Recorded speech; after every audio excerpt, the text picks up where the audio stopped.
I want to be there and baby dance the night away. I let my hair down if I want.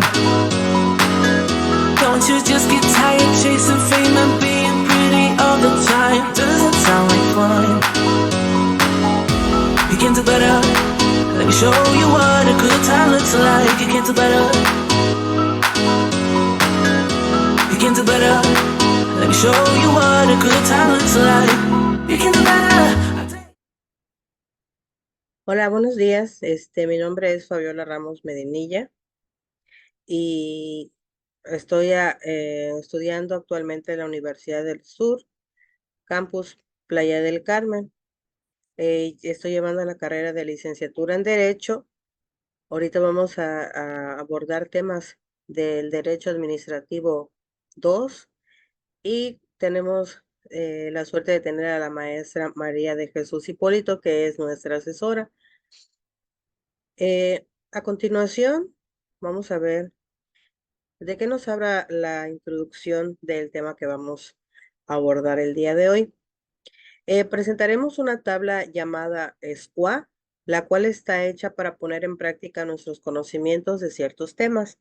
Esa tabla aborda varios aspectos importantes del derecho administrativo.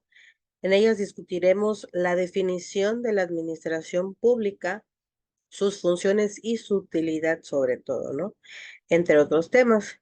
En la tabla se está elaborando utilizando el conocimiento adquirido a través de las investigaciones, eh, experiencias en clases. En cada tema explicaremos con nuestras palabras lo que hemos entendido o qué conocimientos tenemos sobre los temas, ¿no? ¿Qué preguntas podemos hacernos de acuerdo a cada uno de ellos? ¿O qué nos gustaría saber para conocer más a fondo el tema? ¿Qué dudas nos surgen? Y por último, ¿qué hemos aprendido de todo lo que hemos investigado, visto, de lo que sabemos sobre cada uno de los temas de esta materia del derecho administrativo en estos días? Bueno, la tabla SQUA es algo sencillo, ¿no? Nos pregunta qué sé, o qué sabemos, qué quiero saber y qué aprendí, ¿no? Sobre los temas relacionados que vamos a ver. Ahorita, uno de los temas importantes es sobre los contratos que celebra la administración pública. ¿Qué sé sobre esos contratos? Que son acuerdos formales con entidades públicas o privadas para realizar acciones o adquirir bienes de servicios necesarios para sus funciones. ¿Cuáles son los propósitos de los contratos de la administración pública? Es lo que quiero saber. ¿Cuáles son los propósitos? Porque todo debe de tener un propósito en esta vida, ¿no? ¿Qué aprendí sobre este tema? Que la administración pública tiene contratos para llevar a cabo acciones y obtener bienes y servicios necesarios para cumplir con nuestras obligaciones y sobre todo nuestras responsabilidades, ¿no? Eh, Aquí habla de que son acciones que pueden adquirir bienes de servicios necesarios para las funciones de nosotros, los de la sociedad sobre todo, ¿no? Para eso está la administración pública, para que nuestras necesidades sean de una u otra forma, pues, llevadas a cabo, ¿no? Y tomadas en cuenta, sobre todo en la sociedad. El necesidad de la administración pública realice convenios y contratos. Es un buen tema, ¿no? Que hay mucha necesidad, sobre todo de que la administración lleve a cabo cada convenio y que se lleve a cabo, ¿no? Al pie de la letra. La administración pública necesita realizar convenios y contratos con entidades privadas y públicas para ejecutar acciones que permiten alcanzar los objetivos, ¿no? Es muy importante que los objetivos se puedan alcanzar y sobre todo cumplir, ¿no? Eh, También dice que esos contratos pueden abarcar diversas áreas como la obra pública, suministro, arrendamiento, entre otros, y sus fundamentales para la gestión eficiente de recursos de satisfacción de las necesidades colectivas. Podemos ver que dice que pues hay muchas obras, ¿no? que se pueden realizar o hacer. La obra pública, vemos muchas necesidades, por ejemplo, aquí en Playa del Carmen, el, por ejemplo, el alumbrado público, las banquetas, así le llaman aquí, o la acera, que es para que donde haya, la gente pueda poder caminar, ¿no? Y que no se tengan que atravesar en las calles para que un carro, una moto, un motociclista o hasta una persona que vaya en bicicleta, pues tenga un accidente, ¿no?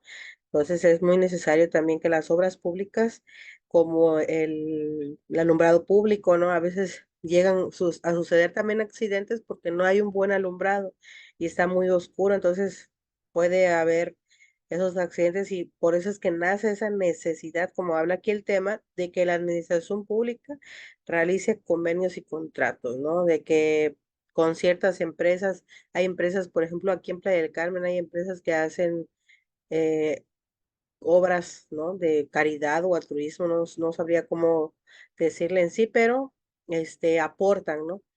Por ejemplo, aquí hay una parte que le llaman aquí en Playa del Carmen la famosa Quinta Avenida y toda esa calle, toda esa avenida larga, desde el centro, desde que empieza hasta pasa muchas colonias en sí, pero llega casi al final de lo que es Playa del Carmen, avanzando como si fuéramos para Cancún.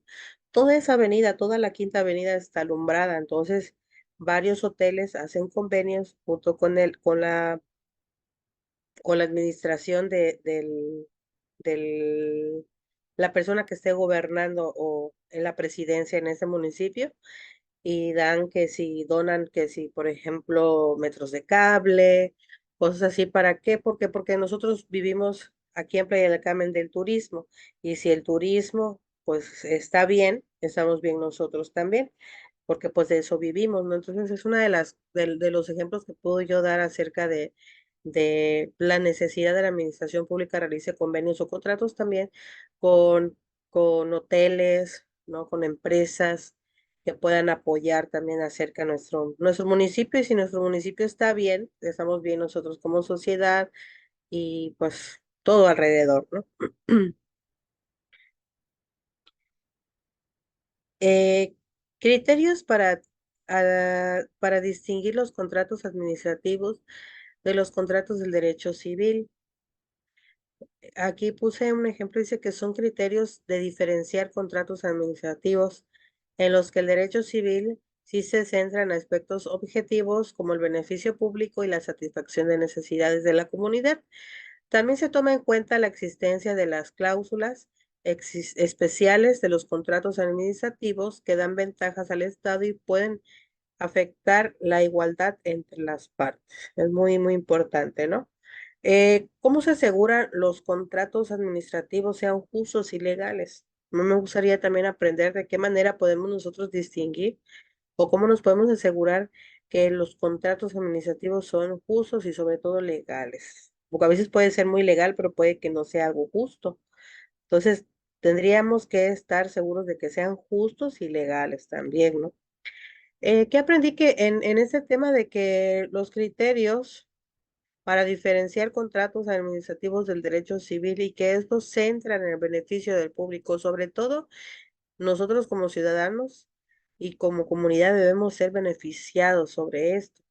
Las necesidades comunitarias, que las cláusulas especiales pueden beneficiar al Estado, pero afectar la igualdad entre las partes y que es importante considerar a ambos aspectos al distinguir los contratos administrativos del derecho civil, o sea, que sea igual, una igualdad sobre las dos partes, ni que todo esté balanceado para nosotros, ni que todo esté balanceado para ellos, sino que haya una, una igualdad, ¿no? Una equidad sobre todo. Criterio relativo a la jurisdicción de los tribunales que se encargan de conocer de las controversias surgidas con motivo de la interpretación y el cumplimiento de los contratos administrativos. En México, los tribunales manejan disputas entre los contratos administrativos según el tipo Los de la obra pública van al Tribunal Federal de la Justicia Fiscal y Administrativa, pero otros también van a los tribunales de poder de justicia de la Federación. Y pues este criterio es suficiente cuando una parte es la Federación. ¿Cuál es la diferencia entre los tribunales que manejan disputas de contratos de obra pública y otros de contratos administrativos? Debemos de saber cuál es la diferencia entre estos dos. Aprendí que los problemas para resolver conflictos sobre contratos de gobiernos en México y que es muy importante tener un sistema judicial justo y que funcione para bien, para solucionar, ¿no? Porque a veces eh, que le echamos toda la culpa al gobierno, ¿no? No, o toda la culpa a la sociedad, ni no, ¿no? Entonces, debemos de ver que los problemas para resolver los conflictos sobre el gobierno de México estén en el sistema judicial justo, y que eso pueda solucionarnos a nosotros como ciudadanos, que para eso están ahí para ayudarnos en todo momento a la ciudadanía y puedan funcionar de una manera correcta, positiva, ¿no? Los criterios del régimen a qué están sujetos los contratos administrativos. Esos criterios se refieren a las reglas legales que indican cómo funcionan los contratos administrativos. Esto puede significar que los contratos siguen las leyes civiles comunes, derecho privado o que las leyes especiales del gobierno sean por el derecho público. ¿Cómo pueden las partes saber si un contrato está regido por el derecho privado o el derecho público? Eso es muy importante, ¿no? Saber. Y aprendimos que los criterios de régimen de los contratos administrativos son reglas legales que controlan cómo funcionan estos contratos. Es muy importante, ¿no? De que esas reglas legales se puedan llevar a cabo para que funcione cada uno de los contratos de esa manera, de una manera legal y pues se pueda hacer válido, ¿no? Los diversos tipos de contratos administrativos, existen varios tipos de contratos administrativos, pero quisiera aprender cuáles son los contratos administrativos más importantes, que los contratos administrativos en México van más allá de la obra pública y del suministro. Incluyen el empréstito público, la consultoría, los contratos de riesgo, las pideregas, los subsidios, los juegos, las concesiones, las relaciones laborales, como servidores públicos. Cada uno tiene sus propias reglas y características legales. O sea, es uno de los cuantos que pueden ser como lo que lleva a cabo cada contrato administrativo, que son los diferentes contratos que pueden ver, ¿no? O sea, no quiere decir que solamente son esos, pero hay mucho más, que esos serían como que los un poquito más importantes. Los convenios únicos de coordinación, que son acuerdos entre entidades gubernamentales para realizar proyectos conjuntos relacionados con el desarrollo rural y las iniciativas. Es muy importante, por ejemplo, en los pueblos rurales, este, no quiere decir que sean menos, pero debe de llegar mucha ayuda a esas zonas, ¿no? Para que el desarrollo pueda haber, porque es muy bonito vivir en una zona rural, pero a la vez también hay mucha necesidad, ¿no? Y nosotros debemos implementar la ayuda también para aquellos, para que también de alguna u otra manera ellos también puedan tener ciertos servicios, para que puedan tener una vida más digna, más de sobrellevar, ¿no? Como por ejemplo el agua, hay lugares donde no llega muy bien el agua y tienen que caminar o llegar hasta kilómetros, a veces días que no tienen agua, ¿no? Entonces nosotros que vivimos en la zona ya como de ciudad, pues ayudar a esa gente. Yo veía hace poco, por ejemplo, en Monterrey, creo, que llevaba mucha la ayuda a Monterrey porque hay zonas donde no hay agua, ¿no? Entonces, aquí, por ejemplo, en Playa del Carmen puede ver que haya gente que se tira y tira el agua y debemos hacerle la conciencia de que ellos pueden, pues, de una u otra manera también a ser ahorrativos con el agua, porque hay gente que no le llega el agua, no tienen esa facilidad. Entonces, los convenios de coordinación es muy bueno para que las entidades donde no hay y el gobierno pueda también ayudar de esa manera a esos desarrollos rurales, ¿no? ¿Qué aspectos suelen incluir los convenios de coordinación? O sea, debemos de saber o qué cosas sí pueden incluir y qué cosas no pueden incluir, ¿no? Entre esos convenios. También aprendimos que son acuerdos diferentes de diferentes partes del gobierno para trabajar juntas en proyectos como el desarrollo rural y agrícola. Esos convenios incluyen detalles como cómo van a colaborar, como antecedentes, declaraciones y cláusulas, ¿no? Entonces, se sientan las partes, lo desarrollan, ven bien el objetivo, ¿no? Cómo pueden desarrollar ciertas cosas, pues para colaborar, ¿no? Como vemos aquí para las zonas rurales y agrícolas, sobre todo, ¿no? De esa gente que se dedica a sembrar eh, tomate, chile, cosas que nosotros aquí en la ciudad no podemos hacer porque pues ya está sobrepoblado y pues ellos que tienen esas tierras, pues ayudarles de alguna u otra manera porque pues somos un equipo, ¿no? Ellos lo trabajan, nosotros lo consumimos, ¿no? Yo lo veo así de esa manera. Y pues es una ayuda que circula, ¿no? Nosotros le ayudamos a ellos y ellos nos ayudan también a nosotros de alguna u otra manera. La política del derecho de población. Significa las reglas y las decisiones sobre cómo la gente se mueve y se comporta dentro y fuera de un país, cómo la población crece y cómo se distribuyen las personas de diferentes áreas, en sí sobre cómo se organizan y controlan esos aspectos de la población. ¿Qué hacen las leyes para controlar quién puede entrar o salir de un país? Podemos entender cómo las reglas y normas afectan a las personas cuando se mudan dentro o fuera de un país. Por ejemplo, aquí habla sobre la política y derecho de población y nosotros debemos de entender de que debemos respetar, ¿no? Ciertas reglas que tengan ellos o sus leyes.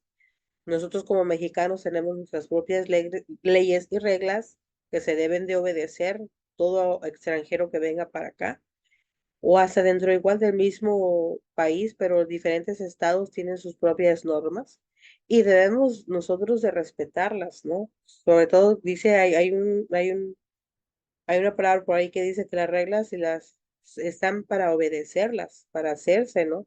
Para efectuarse, no para rebelarnos, ¿no? Entonces, si hay una ley, si hay una regla, es para obedecerla y pues se tiene que llevar a cabo tal y como debe de ser. Entonces, eh, yo tengo, por ejemplo, familiares en Canadá y ellos dicen que ahí las reglas y las leyes son diferentes aquí en México. Entonces, ellos como mexicanos tienen que respetar las leyes allá. Y no porque ellos sean mexicanos van a querer que los canadienses hagan las cosas como ellos quieran, ¿no? Sino como extranjeros nosotros nos debemos de adaptar a la forma de vivir, a la forma de pensar. Y si hay algo que no nos gusta, respetarlo, no precisamente hacerlo, pero sí respetarlo, ¿no? Entonces, si yo te respeto, tú me respetas. Entonces, si nosotros queremos algún respeto dentro de nuestro estado, dentro del país, por ejemplo, hay diferentes personas que tienen diferente religión, que tienen diferente modo de vivir, ¿no? Con todo eso de ¿cómo le llaman a esto? Dentro de la comunidad, ¿no? Que le llaman eso de la comunidad LGBTQI+. Hay cosas que, por ejemplo, yo no, yo no lo pienso de esa manera como piensan ellos, pero más sin embargo los respeto, no porque ellos sean y tengan un pensamiento así quiere decir que yo lo tengo que hacer así, ¿no? Más sin embargo yo respeto y si yo respeto el pensar de cada uno de ellos, Ellos tienen que respetar también mi pensar, ¿no? Y mi forma de vivir, pero no por eso los voy a yo a agredir a ellos, porque eso ya sería violencia, ya sería algo más allá, entonces de nada me difiere, ¿no? O me distingue de una persona así si yo también voy a hacer, no precisamente lo mismo, pero voy a agredir de alguna u otra forma a la persona. Entonces, debemos de sobre todo respetar que la política y el derecho de la población se lleve a cabo en cada lugar y hacernos valer nuestros derechos, ¿no? Sobre todo, entonces, no porque uno no piense, yo no piense como mi vecino, o sea, ya mi vecino me va casi casi a malmatar, ¿no? O a maldecir, o no, y no porque yo piense igual que diferente a él quiere decir que él para conmigo tampoco. Entonces, creo que debemos de llevar una vida con respeto hacia, por ejemplo, en nuestra colonia, en nuestro estado, en nuestra comunidad, en nuestro país sobre todo, ¿no? Entonces veíamos en clase de cómo otras personas vienen aquí a México, y México es un lugar que, que es muy, ¿cómo llamarle? Paternal, o que hay una hermandad de que, porque nosotros sabemos la necesidad, ¿no? Entonces, tenemos esa cultura, yo le llamo, de ayudar siempre a la persona necesitada, ¿no? Pero también en México somos muy dolidos de que si vemos de que, ay, nos hacen el feo con algo, pues, oye, yo todavía que te estoy ayudando y te estoy queriendo echar la mano, pues te pones con tus moños, ¿no? Entonces, siempre debemos de respetar y a donde vayamos, y que la gente también respete nuestro lugar, ¿no? Sobre todo. Los aspectos que abarca la política poblacional del Estado, que incluye las medidas y estrategias de gobierno que implementan para su población. ¿Qué quiero saber? Dice ¿qué estrategias puede utilizar un gobierno para cambiar donde vive la gente en su país? Aprendemos sobre las cosas que los gobiernos pueden hacer para controlar cómo crece y se disminuye la gente en nuestro país o en su país, ¿no? En este caso. Este, la demografía hace un estudio a las personas como por ejemplo de dónde viven, cuántos son y cuántos nacen y cuántos mueren, ¿no? Cómo hacen o cómo tienen el registro de las personas donde viven en el país, y que la demografía es importante para entender la estructura y la evolución de una población.